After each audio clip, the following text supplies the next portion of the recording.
à Bordeaux, en direct de la convention Europe-Afrique du Nord. J'ai la chance d'avoir une invitée exceptionnelle. Bienvenue Anguille. Bonjour. Bonjour. Et puis toujours à mes côtés, Saïd Ferri, qui est toujours d'ailleurs le vice-président de cette convention. Et pour longtemps d'ailleurs, je fais un petit coucou à tous nos invités, congressistes, intervenants, conférenciers et bien sûr, Madame Anguille Bienvenue, qui est, comme vous le savez, venue de Accra au Ghana, directement chez nous. Voilà. Donc elle a fait un grand effort.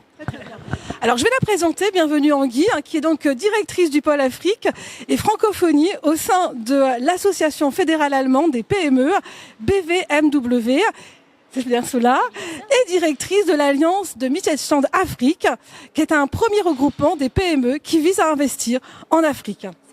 C'est parfait. Voilà. Donc, alors justement, vous avez participé donc aux conférences, aux tables rondes. Comment s'est passée cette matinée ? Alors déjà, un grand merci de nous avoir invités. Quand je dis nous, c'est vraiment l'Alliance du Mittelstand Afrique à cette conférence. Donc pour moi, c'était une très très belle expérience parce que ça correspond au marché que l'on traite, puisque nous avons bien sûr cette Alliance du Mittelstand, mais nous avons également ce qu'on appelle le Mittelstand BVMW, ce qui traite justement de l'Afrique francophone. Donc on est vraiment dans le sujet. Et je dois dire qu'il y avait des congressistes, des intervenants de marque qui m'ont beaucoup apporté. J'ai appris beaucoup de choses. Et ce que je dois dire aussi, c'est que l'objectif que j'avais en venant ici, c'était également d'avoir des partenaires, de chercher toujours des partenaires pour pouvoir agrandir notre réseau. Et c'est ce que j'ai pu trouver dans cette première matinée. Donc je suis vraiment tout à fait excitée de savoir ce que va m'apporter l'après-midi et demain. Très très bien. Alors oui, en effet, c'est vrai que vous vous êtes donc déplacé quand même pour cet événement. Ce matin, on a beaucoup parlé donc évidemment de l'Europe, notamment l'Allemagne, puisque vous représentez un petit peu l'Allemagne, la France. Aujourd'hui, c'est très important puisque c'est vrai que l'Allemagne s'intéresse davantage à l'Afrique. Pour quelles raisons finalement ? Évidemment, c'est un gros marché, mais vous avez peut-être plus de précisions à nous rajouter vu que vous êtes une experte. Oui, volontiers. Alors c'est vrai que l'Allemagne base son économie bien sûr sur l'export. Et donc aujourd'hui, il y a deux choses qui sont très importantes à considérer. Premièrement, c'est dans la condition géopolitique dans laquelle on évolue. Donc on voit ce qui se passe aux États-Unis, avec l'Iran, avec la Russie par exemple, qui sont des marchés de plus en plus difficiles, même au niveau de l'Iran.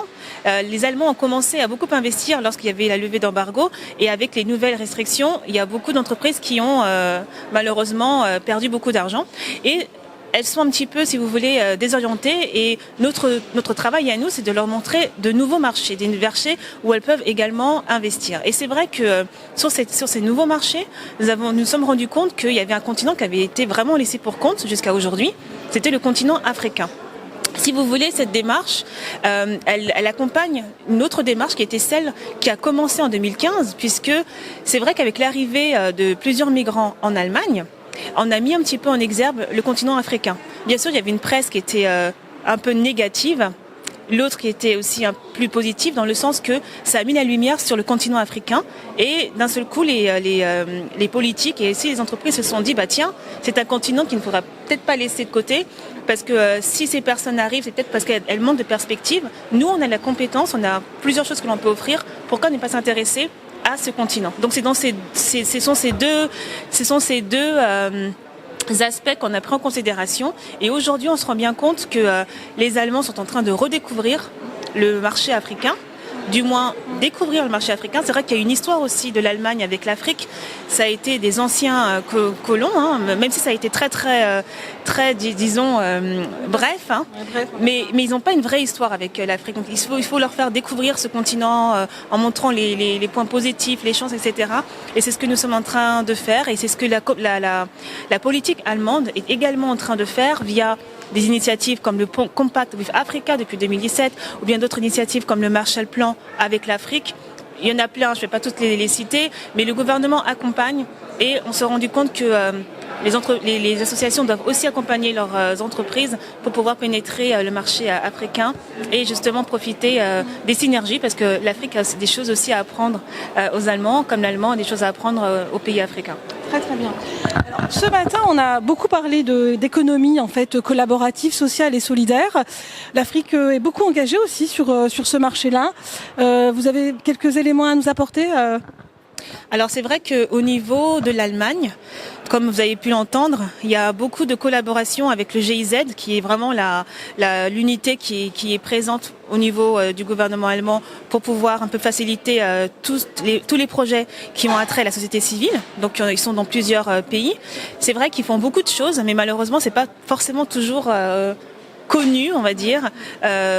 Et donc nous, on a aussi créé, il n'y a pas très longtemps, cette alliance du Mittelstand Afrique, avec un volet qui est important. On a 4 comités, un comité entrepreneurial, un comité diplomatique avec les ambassadeurs et les consuls honoraires, un comité politique avec les députés de différents partis, et également donc la société civile, parce que pour nous c'était important de prendre en considération tous les éléments, tous les acteurs importants de l'économie pour pouvoir parler d'une seule voix et régler des problèmes ensemble. Et c'est vrai que la société civile, c'est très important, il ne faut pas le mettre de côté, mais c'est sûr qu'il faut aussi que les secteurs privés soient beaucoup plus présents en Afrique pour pouvoir faire avancer les choses, parce que c'est quand même eux qui créent la richesse, et quand on regarde un petit peu le marché africain, c'est quand même 80% de PME.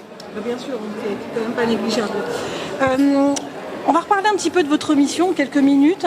Donc j'imagine que vous accompagnez en fait ces entrepreneurs à l'international, notamment en Afrique, et plus particulièrement certains pays d'Europe, ou dans leur totalité.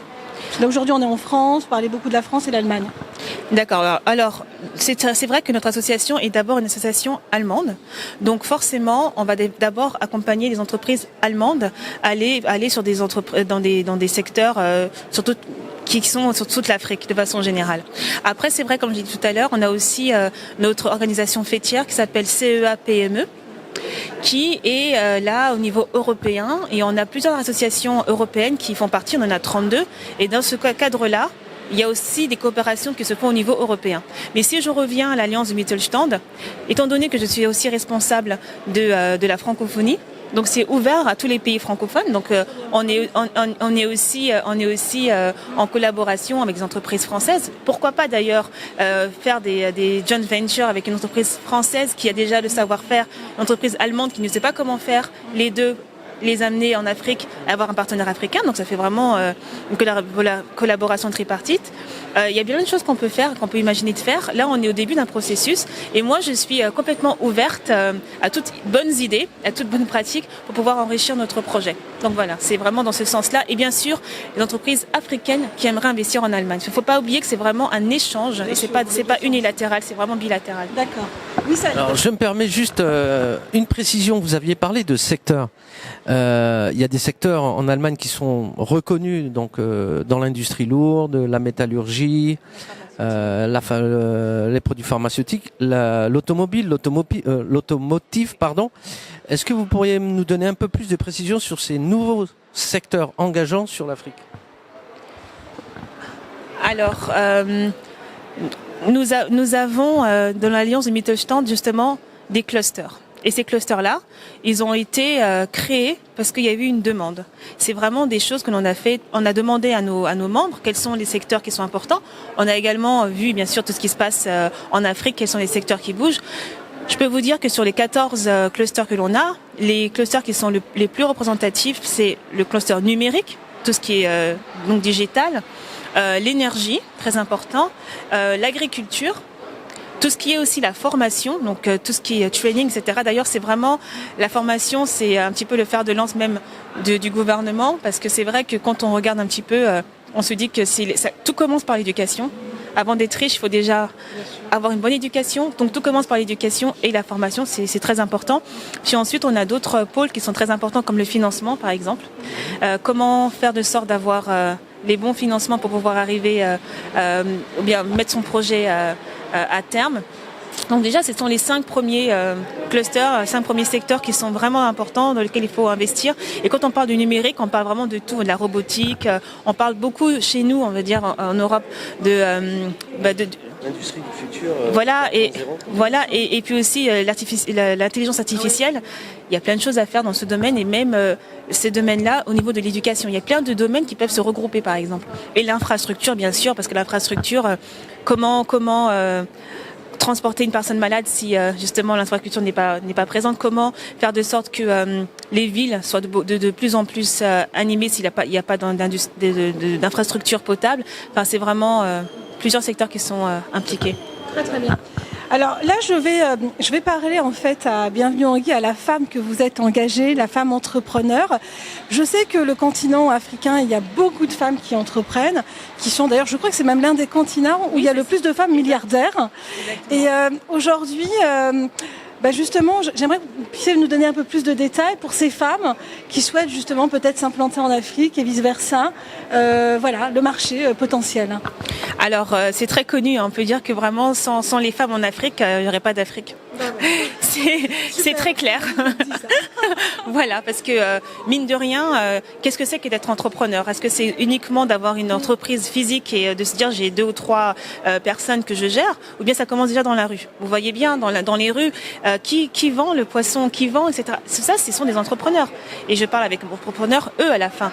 Donc c'est vraiment, elles sont vraiment le pilier, et elles sont vraiment aussi au niveau social celles qui ont le plus d'impact, parce que c'est elles qui vont impacter leur village, c'est elles qui vont impacter leur famille, c'est elles qui ramènent aussi très souvent l'argent. Quand vous allez dans des champs par exemple, vous allez très rarement voir des hommes.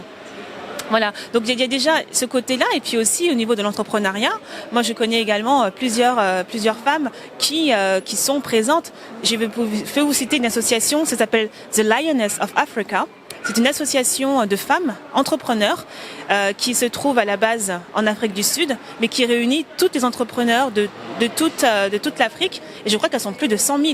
Ah oui, en effet. Ah oui, mais et encore là, je parle de ça. J'ai regardé le site la dernière fois, c'était il y a quelques mois. Donc il se peut qu'il y en ait encore plus. Donc juste pour vous donner une idée que les femmes sont vraiment très importantes. C'est pour ça qu'il faut investir dans l'éducation, dans leur éducation à elles, à ces jeunes filles. Exactement, pour que justement l'Afrique puisse encore et encore grandir via les femmes, l'action des femmes. Très bien, bienvenue. Alors pour terminer, vous savez, nous on est beaucoup regardés par des start-upers, des entrepreneurs, et on a cette fameuse rubrique des 5 mots-clés, des 5 mots hashtag. Donc de quelle manière vous pourriez un petit peu résumer des mots forts, votre activité, et comment justement, ou à la limite comment investir en Afrique et pourquoi? C'est à vous. Alors les 5 mots, alors qu'est-ce que je peux dire pour être... Voilà, là c'est très très spontané, c'est bien, c'est bien. Alors déjà, il faut instaurer une relation de confiance. Je pense que c'est très important, c'est ce qui freine beaucoup les entreprises. Donc la confiance, le partage aussi. Faut savoir que les Allemands ont des choses à apporter, mais les Africains aussi ont des choses à apporter, c'est dans les deux sens. Il faut aussi oser. Parce que c'est vrai que des fois c'est pas forcément évident, mais il faut y aller. Je dirais toujours que l'Afrique, il faut l'aimer avec ses côtés positifs comme ses côtés négatifs, et c'est pas plus dangereux qu'une autre région. Il faut oser, parce que même si les gens ne parlent pas l'allemand, ils parlent l'anglais, et même si les gens parlent le français, ils parlent quand même l'anglais. Les Chinois ont montré que c'était possible de le faire, donc il faut oser aller explorer d'autres marchés. Il faut aussi des partenaires. Donc le partenariat, pour moi, c'est aussi très très important. C'est pour ça que ce type d'événement, encore une fois, je te remercie Saïd d'avoir organisé cette 16e convention avec le président. Voilà. L'Allemagne a toute sa place dans cette convention. Oui, non, mais et c'est comme ça qu'on rencontre des partenaires qui vont nous aider à l'accompagnement. Et je dirais aussi de la persévérance à la fin, parce que ce sont des marchés. Voilà, qui sont des marchés qui sont encore nouveaux pour beaucoup d'entre eux. Et il ne faut pas qu'ils pensent arriver avec la bonne idée, que ça va marcher tout de suite. Il faut savoir que c'est un processus, et dans ce processus, il faut persévérer. Eh bien, écoutez, merci beaucoup, bienvenue. Toujours merci à Saïd. C'était pour Coworking Channel en direct de la convention Europe-Afrique du Nord. Merci beaucoup. Merci bien, merci. Au revoir. Merci, au revoir.